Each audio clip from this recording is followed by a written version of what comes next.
This is TWiT. Executive Order 12999, which I think is the order that tells us all to kill the Jedi. What is this? Basically, this is from the Clinton administration, and it's basically called a call for donation of computers to education. I just went through a horror story of a federal agency saying, oh, we can't, even though we're going to have to throw the computer equipment away, we can't give it to you. And I said, wait, what? Huh? So I went and did some digging. I remember this executive order from when I was still serving. And let me just read some of it for you.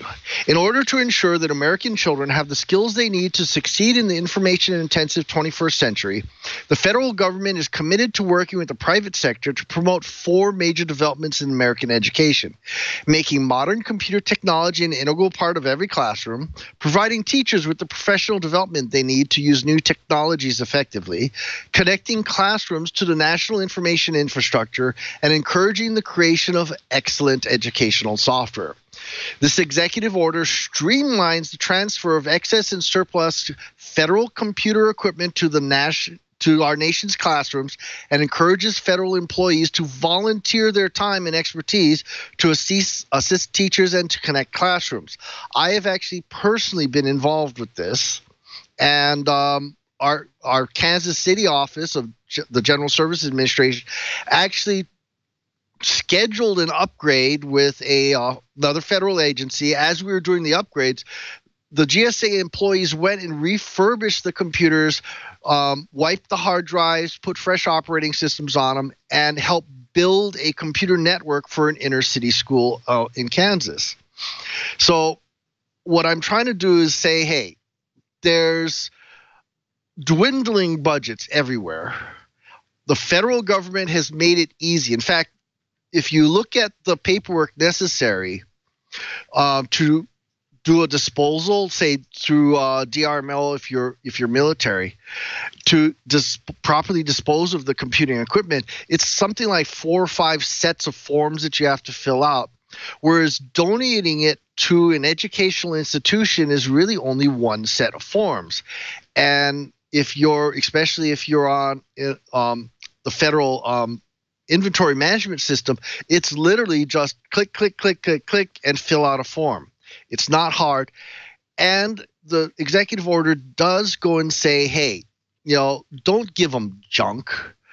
Give them something decent. In fact, a similar executive order that has since expired actually had a special type of deduction allowable for computer equipment for corporations, private corporations, to make donations to K-12 educational institutions. Basically allowed you to have minimum 2-year-old equipment, depreciate the first year normally. In the second year, you're allowed to do the accelerated depreciation if and only if you gave that to a K-12 educational institution. Sadly, that deduction, I think, has gone away. I'm still trying to find it. I've been trying to twist Denise Howell's arm to try and get some help finding that in the tax laws, but sadly, she's not a tax lawyer. But the idea is the federal government has made a big step towards trying to make computing equipment, and it's actually going beyond that. It's actually scientific equipment. So that's how some of the federal, the Navy is transferring some of their research vessels to educational institutions. So I'd like to put out a call to all the TWiT listeners. This is not necessarily a U.S.-only effect. I've been hearing about the need for computer equipment in education all across the world. I've gotten lots of feedback from TWiT listeners saying, how the heck did I get that donation? And I've been leveraging Executive Order 12999 quite extensively. And our friends at the National Weather Service has decided this is the best thing since sliced bread, and has been letting me have some very advanced workstations for teaching.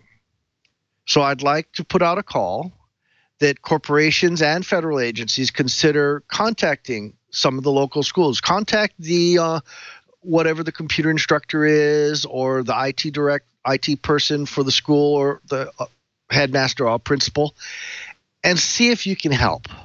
schedule that upgrade. Instead of paying for the e-cycling to get rid of the old computers when you do upgrades, consider making the donation a little sooner. Take your deductions.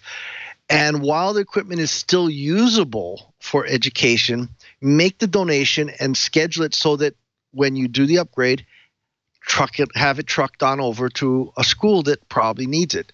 Because I've been teaching in some fairly decent schools, and it's really, really common to see computer labs 10 years plus. I've seen some computer labs at some of the schools here in Honolulu that are still running Windows XP or Windows 7 when they really should be running something a little more modern to prepare our children for the information age. So, Padre, Lou, guys, I'm sure St. Ignatius would love some new machines, and I've heard of all kinds of programs at Microsoft to do this. Have you guys? Well, that's the thing. We actually have partnerships with enterprises mostly. There's a lot of enterprises out there that are willing to donate to schools. We haven't really done anything with the federal government, just because, let me be honest with you, a lot of the equipment that we would get from a federal program is not going to meet the needs of our students or the needs of our campus. A lot of it is too old. A lot of it runs operating systems that we no longer support, or a lot of it is just kind of, well, as you mentioned, they strip hard drives out of these things, so it would take more work than they are worth, at least from the perspective of my side. Lou, you've got the other side. You've got the enterprise side, and I know that Microsoft gives a lot to education. And one of the points that TWiT was trying to make before the show was, why couldn't there be a partnership here? This seems to be an awful lot of wasted material, both software and hardware, both from the federal side and the enterprise side. Why can't they work together? Yeah, I agree. I think it's interesting. There's like a couple parallel orders kind of going on here, and I'm not sure why this one hasn't been brought up more. There's this other one that's around the STEM and computer science education that's in parallel to this one that was brought up by the current office, and again they're asking for $200 million per year to be expanded towards computer education, K through 12 and higher education. And this particular program, there's over 300 million, it looks like, in the industry that's being actually donated by other industries. So I think Amazon, Facebook, Google, and Microsoft and Salesforce are all giving 50 million for that one. And Lockheed Martin's giving 25 million, and Accenture and GM, Pluralsight, are doing 10 million there. But that one's more around promoting just STEM and computer science and computer learning. Now, whether that money can be used for hardware, I don't know. That'd be interesting to find out. But it sounds like somebody needs to get together and merge these initiatives together so that more hardware can get out there for this type of education. TWiT, the more compelling part of this story is the fact that you could get equipment, non-computer equipment, scientific equipment. That does sound interesting because, of course, the federal government has access to a lot nicer toys than even the education sector. Is that under the same order, or is that a different request that you have to make? No, actually, it's under the same order. So, like, for instance, I mentioned we got ships from the Navy. But I've heard of other places getting things like electron microscopes, gas chromatographs, things like that. Oscilloscopes, frequency analyzers. There's a lot of equipment that the federal government uses that they really ought to update more often, and they have the budget to do it, but they don't want to go through the pain of the disposal process.